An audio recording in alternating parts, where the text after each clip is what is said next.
In the name of the Father, and of the Son, and of the Holy Ghost. Amen. You may be seated. I have to admit, it's always still a little bit of an adjustment to enter the first Sunday of Advent and hear readings of coming judgment and tribulation. I've heard All I Want for Christmas Is You at least 6 times already. I've already watched 2 Christmas movies with my kids. I spent the Thanksgiving holiday trying not to fall down from high places as I'm stringing up lights and putting up decorations. And then the first Sunday of Advent just sort of, smacks you in the face, these readings. It says to us, wait a minute, don't fast forward to the joy and the celebration just yet. Advent is a season of hopeful expectation. Hopeful expectation. And careful self-reflection as well. We heard from the prophet Isaiah this morning, a book we'll be spending a lot of time in over the next few weeks. And we heard of a coming judgment, a day of reckoning that the prophet is looking towards. Justice will flow from Zion, he says. God will teach us his ways, and we shall walk in his paths. But that moment is not here yet, he says. There's still a waiting and a looking forward to what is expected. We heard of, again, Zion a couple of times this morning, and it's hard to overstate the significance of Zion in Scripture. Many hear the term and just assume that it's always a reference to the heavenly dwelling of God, the place of eternal rest that we will all find our home in eventually. But no, Zion in the Bible is most often referring to a very literal, physical place. This was a specific hill in Jerusalem.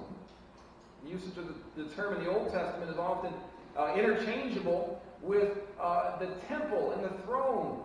You hear references of Zion, oftentimes talking about one of 2 things: the palace, the place of power, the throne of David,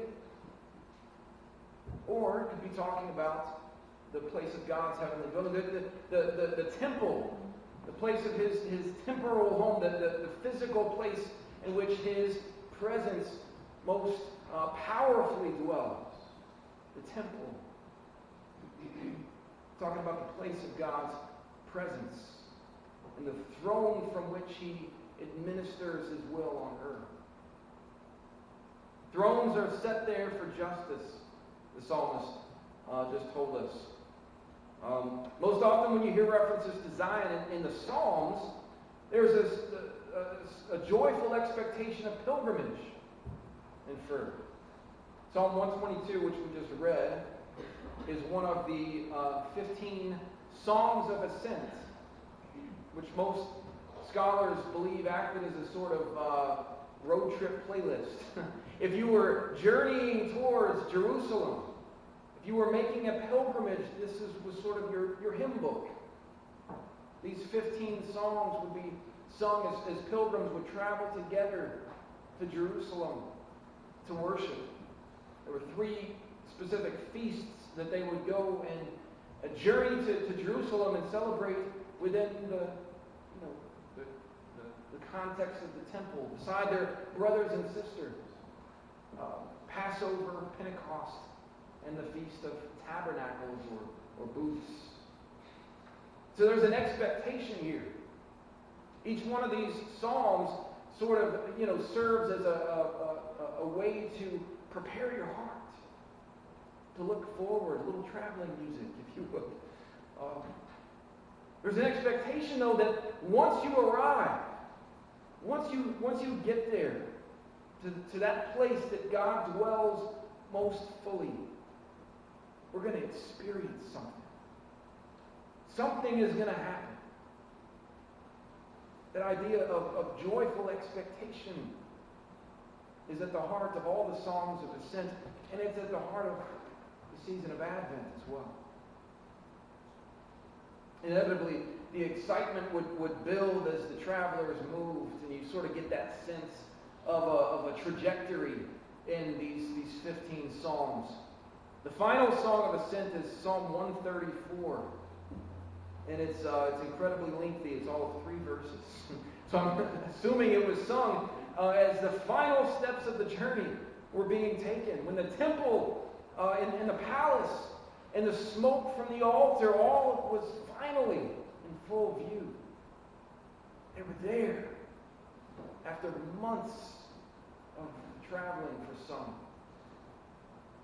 Psalm 134 says, "Come bless the Lord, all you servants of the Lord, who stand by night in the house of the Lord. Lift up your hands to the holy place and bless the Lord.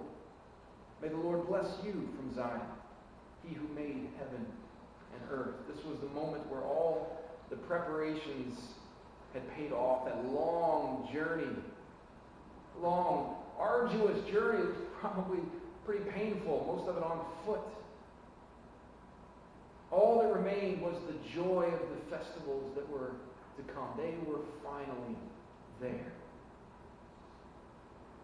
But the journey was important. The journey allowed for a pilgrim to prepare their hearts, to do some careful self-reflection along the way. Knowing full well that they were about to come face to face with the presence, the exciting, fearful presence of the Most High God. Their hearts had to be ready.